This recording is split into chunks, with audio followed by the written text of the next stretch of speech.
नमस्कार दोस्तों, आप पढ़ रहे हैं कक्षा 10वीं एनसीईआरटी गणित। आज हम पढ़ेंगे प्रश्नावली 3.3 के प्रश्न क्रमांक 3 का चौथा, पांचवा और छठवां सवाल।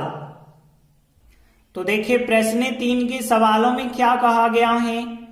एक समस्या दी गई है हमें, ये पूरी समस्या ही है। जो सवाल है वो एक समस्या कहलाता है। इस समस्या में हमें रैखिक समीकरण के युग्म बनाने हैं, मतलब दो समीकरण हमें बनाने पड़ेंगे और उन दो समीकरणों को प्रतिस्थापन विधि से हम हल करेंगे। तो देखिए सवाल चौथा है, एक नगर में टैक्सी के भाड़े का मतलब किराया होता है। तो टैक्सी का जो किराया है एक नियत भाड़े के अतिरिक्त चली गई दूरी पर भाड़ा सम्मिलित किया जाता है। इसका मतलब आप समझिए, जैसे आप डॉक्टर के पास जाते हैं तो डॉक्टर एक फीस लेता है, जैसे 100 रुपए उसने फीस ली और फिर बाकी वो दवाई करेगा जितने की वो अलग रुपए लेगा। वैसे ही इस नगर में क्या हो रहा है, टैक्सी का जो भाड़ा लगता है वो एक फीस निश्चित किया है उसने कि 10 रुपए या 20 रुपए आपको फिक्स हैं, ये तो लगेंगे। फिर जितने किलोमीटर आप जाएंगे उतने के हिसाब से अलग से लगेंगे। तो यहाँ पे भी यही कहा गया है। जैसे कहा गया है 10 किलोमीटर यदि दूरी जाओगे तो कितना भाड़ा लगेगा, 105 लगेगा, और 15 यदि जाओगे तो 155 लगेगा। तो हमें बताना है नियत भाड़ा क्या है और प्रति किलोमीटर भाड़ा क्या है। दो चीजें बतानी है। तो जब भी दो चीजें बतानी हो, एक तो मानेंगे x, तो मान के चलेंगे हम नियत भाड़ा x रुपए है तथा प्रति किलोमीटर का भाड़ा y रुपए है। फिर बाद में हमें बताना है यदि 25 किलोमीटर उसे जाना है, यात्रा करनी है, तो कितना भाड़ा देना होगा। तो देखिए हम मान के चले नियत भाड़ा 100 रुपए तथा प्रति किलोमीटर का जो भाड़ा है वो y रुपए है। तब प्रश्नानुसार, अब प्रश्न में कहा गया है कि 10 किलोमीटर का भाड़ा है 105 रुपए। अब देखिए 10 किलोमीटर का भाड़ा 105 है, तो जो टैक्सी वाला है वो कैसे लेता है।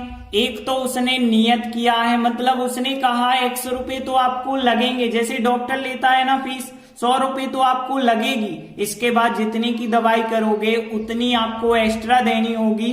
तो यहाँ टैक्सी पे भी यही नियम हो रहा है कि एक से नियत भाड़ा जो आपको देना ही पड़ेगा। अब आप जितने किलोमीटर जाओगे वो y के हिसाब से लगेगा। जैसे 10 किलोमीटर गए तो यहाँ 10 किलोमीटर का y के हिसाब से 10y हो जाएगा और बराबर कुल मिला के कितना हुआ 105। इसे बना दिया हमने समीकरण नंबर 1। अब आगे प्रश्न पढ़ा, 15 किलोमीटर दूरी का भाड़ा 155 रुपए है। तो देखिए 15 किलोमीटर दूरी का भाड़ा 155 रुपए है। अब देखिए जब 15 किलोमीटर भी जाओगे तो जो टैक्सी वाला है कहेगा कि 100 रुपए तो हमने फिक्स करके रखा है, वो तो आपको देने ही पड़ेंगे। उसके बाद 15 किलोमीटर का y के हिसाब से लगेगा आपको 15y बराबर 155 रुपए कुल लगेगा। इसे बना दिया हमने समीकरण नंबर 2। अब देखिए समीकरण 1 और 2 को हमें करना होगा प्रतिस्थापन विधि से।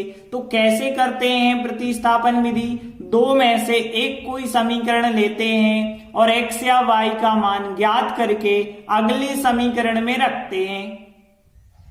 जैसे देखिए हम समीकरण 1 ले लें और x का मान निकालें तो 10y का पक्षांतर करना होगा, बस x का मान आ जाएगा और जो भी मान आएगा उसको हम समीकरण 2 में रखेंगे।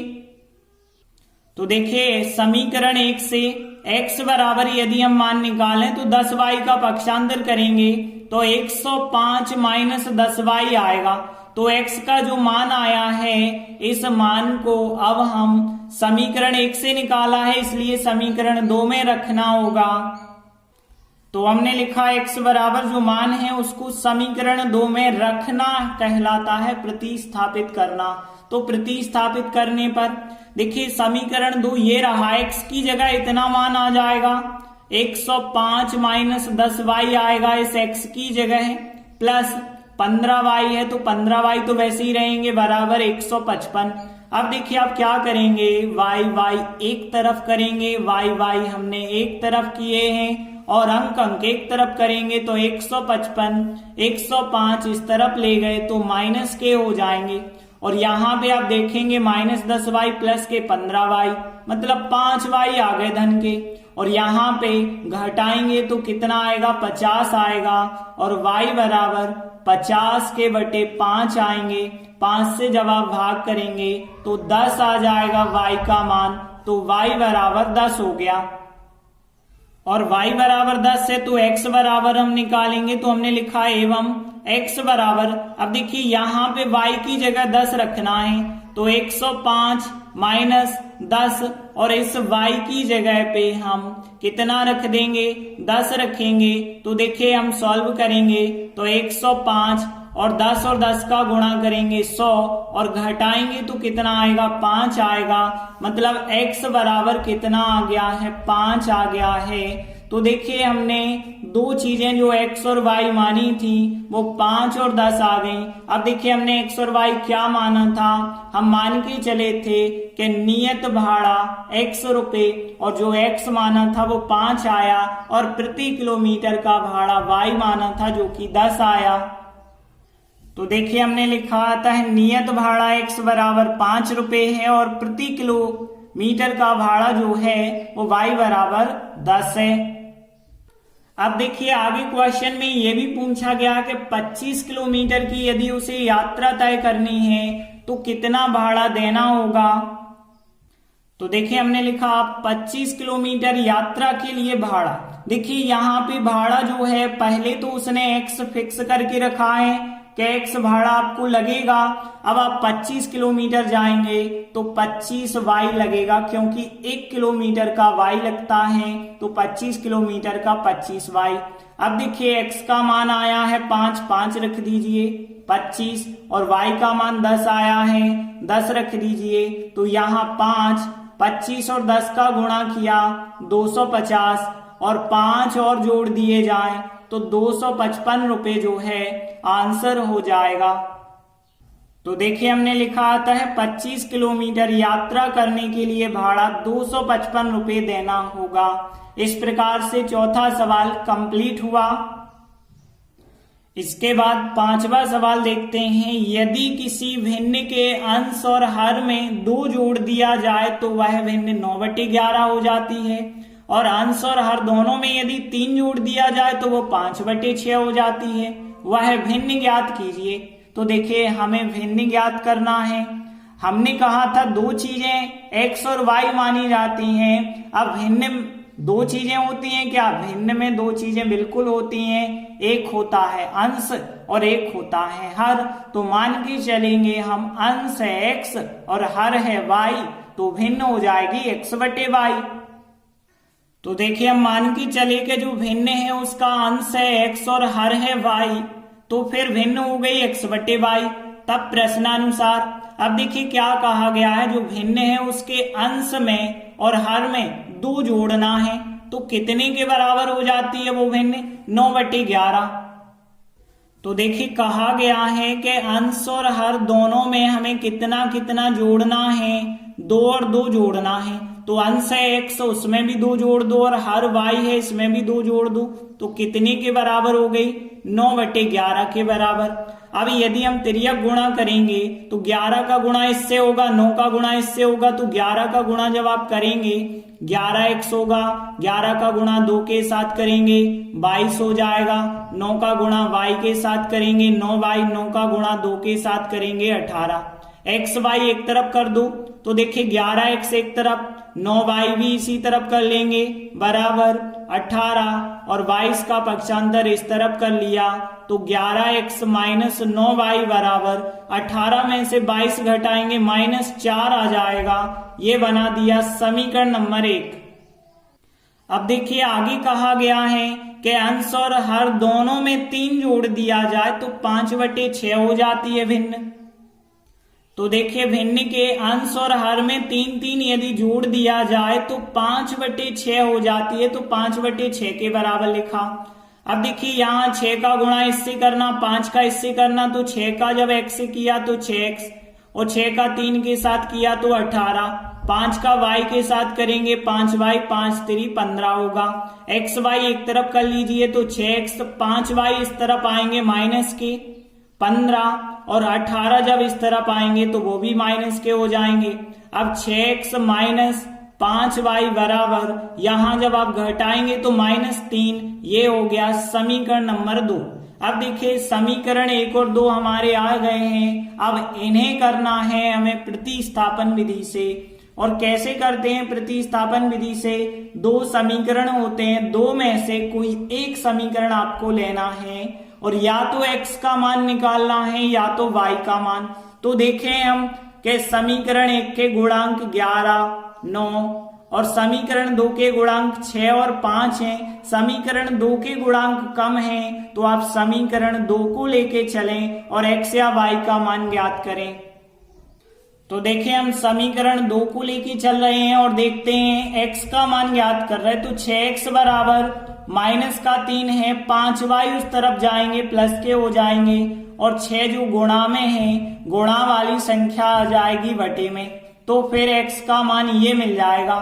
तो जो x का मान ये मिला है, इस मान को हमने समीकरण 2 से निकाला है, तो अब समीकरण 1 में रखना होगा। तो देखिए हमने लिखा x बराबर ये मान जो है, इस मान को हम समीकरण 1 में रखेंगे। तो देखिए यहाँ 11 तो आएगा, लेकिन x की जगह है ये वाला मान रखेंगे और इसके बाद यहाँ पे जो 9y है 9y लिखेंगे बराबर -4 है, -4 लिखेंगे। अब देखिए 6 और 11 आपस में नहीं कट सकते हैं, तो 6 को हटाने के लिए 6 का गुणा हमें हर एक पद से करना होगा। यहाँ तो कट जाएंगे लेकिन 6 का गुणा यहाँ होगा, 6 का गुणा यहाँ होगा। तो देखिए जब आप 6 का गुणा करेंगे तो इस प्रकार से 6 और 6 कट जाएंगे, लेकिन यहाँ तो कट नहीं पाएंगे, तो यहाँ तो 6 का गुणा होगा और यहाँ भी 6 का गुणा, क्योंकि यहाँ नहीं कट पाएंगे। लेकिन यहाँ 11 तो बचे रहेंगे ना, तो 11 का तो गुणा इससे हमें करना पड़ेगा। तो यहाँ पे जब 11 का गुणा -3 से तो 11 33, 11 का 5y से तो 11 पौने 55y हो गए और फिर 6 का गुणा इससे तो हमें करना ही है, क्योंकि यहाँ 6 का 9y से करेंगे तो 6 नाम 54y आएंगे और यहाँ 6 चौके 24 हो जाएंगे। इस प्रकार से करेंगे।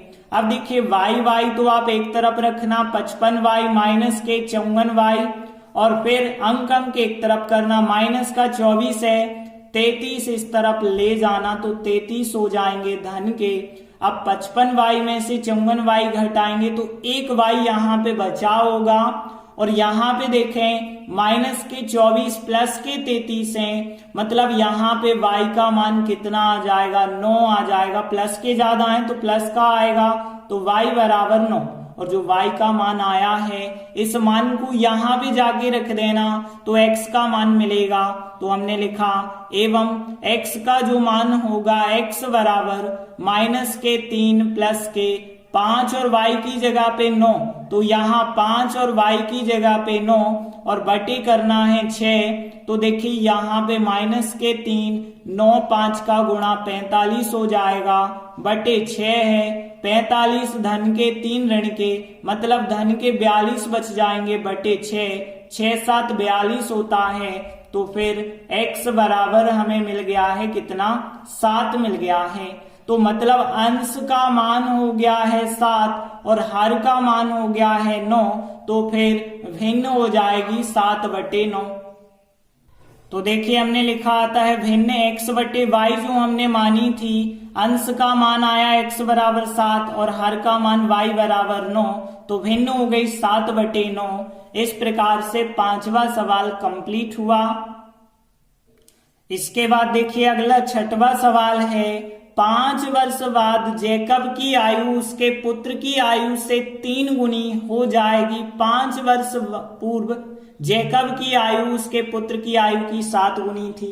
उनकी वर्तमान आयु क्या है? उनकी का मतलब है जैकब की आयु और उसके पुत्र की, दोनों की वर्तमान आयु हमें ज्ञात करनी है। और हमने आपको बताया 2 चीजें जब भी ज्ञात करनी हो तो एक को x मान लो, एक को y मान लो। तो देखिए जैकब की बात पहले हो रही है तो जैकब की वर्तमान आयु x वर्ष मान लो और उसके पुत्र की वर्तमान आयु y वर्ष मान लो।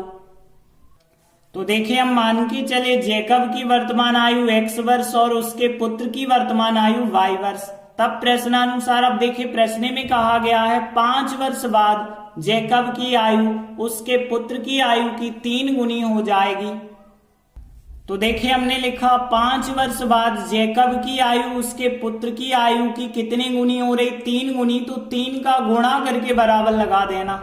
अब देखिए हमने जैकब की आयु वर्तमान में मानी है x, लेकिन 5 वर्ष बाद 5 और जोड़ना होगा, तो यहाँ पे x प्लस 5 और यहाँ 3। अब देखिए उसके पुत्र की वर्तमान आयु y है, लेकिन हम बात कर रहे हैं 5 वर्ष बाद की, तो 5 और यहाँ पे जोड़ के लिखना पड़ेगा। अब देखिए यहाँ x प्लस 5 बराबर 3 और y का 3y 3 5 15 होगा। x y एक तरफ अंक एक तरफ करेंगे, x माइनस 3y बराबर 15, 5 उस तरफ हो जाएंगे, 5 माइनस के हो गए, x माइनस 3y बराबर 10 आ जाएगा। ये हो गया समीकरण नंबर 1। अब देखिए आगे प्रश्न में कहा गया है 5 वर्ष पूर्व जैकब की आयु उसके पुत्र की आयु की 7 गुनी थी। तो देखिए हमने लिखा 5 वर्ष पूर्व जैकब की आयु उसके पुत्र की आयु की कितनी गुनी है, 7 गुनी थी। ये लिखा था ना 7 गुनी, तो 7 का गुणा करके बराबर का चिन्ह लगा देना। अब देखिए 5 वर्ष बाद कहा था तो 5 हमने जोड़े थे, लेकिन 5 वर्ष पूर्व का मतलब 5 वर्ष पहले रिवर्स, तो यहाँ पे 5 घटा देना, क्योंकि जैकब की वर्तमान में x है, लेकिन 5 वर्ष पूर्व 5 घटा देना। पुत्र की आयु वर्तमान में y है, लेकिन 5 वर्ष पहले 5 यहाँ भी घटा देना। आगे यदि सॉल्व करेंगे x माइनस 5 7 का गुणा y से करेंगे 7y, 7 पौने 35 हो जाएगा। अब यहाँ x 7y इस तरफ ले गए, माइनस के हो गए बराबर माइनस के 35, 5 उस तरफ जाएंगे तो 5 प्लस के हो जाएंगे। तो यहाँ x माइनस 7y बराबर माइनस के 35 प्लस के 5 माइनस 30 बचा होगा। ये हो जाएगा समीकरण नंबर 2। तो देखिए समीकरण 1 और 2 जो आए हैं, अब इन्हें हम प्रतिस्थापन विधि से हल करेंगे। तो कैसे हल करेंगे? प्रतिस्थापन विधि में हम क्या करते हैं, 2 में से कोई एक समीकरण लेते हैं और x या y का मान ज्ञात करते हैं। यहाँ पे देखिए हम समीकरण 1 ले लें या 2 ले लें, कोई प्रॉब्लम नहीं है। जैसे हम समीकरण 1 लेंगे तो x का मान कितना होगा, 3y का पक्षांतर बस करना होगा।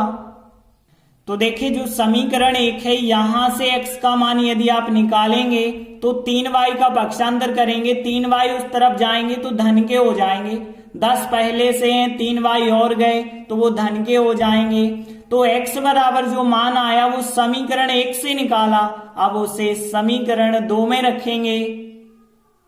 तो देखिए हमने लिखा जो x बराबर मान है उस मान को हम समीकरण 2 में प्रतिस्थापित करने पर मतलब रखने पर, तो देखिए x की जगह पे 10 प्लस 3y रखेंगे समीकरण 2 में, और फिर माइनस का 7y है बराबर माइनस 30 है तो माइनस 30 लिखे। अब देखिए y एक तरफ रहने दो और अंक एक तरफ कर लो, माइनस 30, 10 को और इस तरफ लाए तो 10 यहाँ पे हो जाएंगे माइनस के। अब देखिए यहाँ पे 3y धन के 7y ऋण के, मतलब यहाँ पे 4y बच जाएंगे माइनस के। यहाँ 30 और 10 माइनस माइनस के हैं, 40 हो गए, माइनस माइनस दोनों साइड से काट देना तो 4y बराबर 40 हो जाएंगे, और y बराबर 40 बटे में 4 आएगा, 4 से भाग करेंगे, 4 धाम 40, तो y का मान कितना आ गया, 10 आ गया। और y का मान यदि 10 आ गया है तो x का मान यहां से आप निकालते हैं, तो हमने लिखा एवं x बराबर कितना हो जाएगा, फिर देखिए 10, 3y की जगह पे 10 रख देना, तो यहाँ 10 प्लस 3y की जगह 10 रखा, तो यहाँ पे 10 और 10 तिया 30 हो जाएगा, 30 और 10 जोड़े तो 40, मतलब x का मान कितना आ गया है 40। तो देखिए हमने x और y जो माने थे, x माना था जैकब की वर्तमान आयु जो कि 40 वर्ष हो गई और y उसके पुत्र की आयु जो कि 10 वर्ष होगी। तो देखिए हमने लिखा आता है जैकब की वर्तमान आयु x बराबर 40 वर्ष और उसके पुत्र की वर्तमान आयु y बराबर 10 वर्ष। इस प्रकार से प्रश्न 6 भी कंप्लीट हुआ। इसी के साथ हमारी प्रश्नावली भी कंप्लीट होती है। धन्यवाद।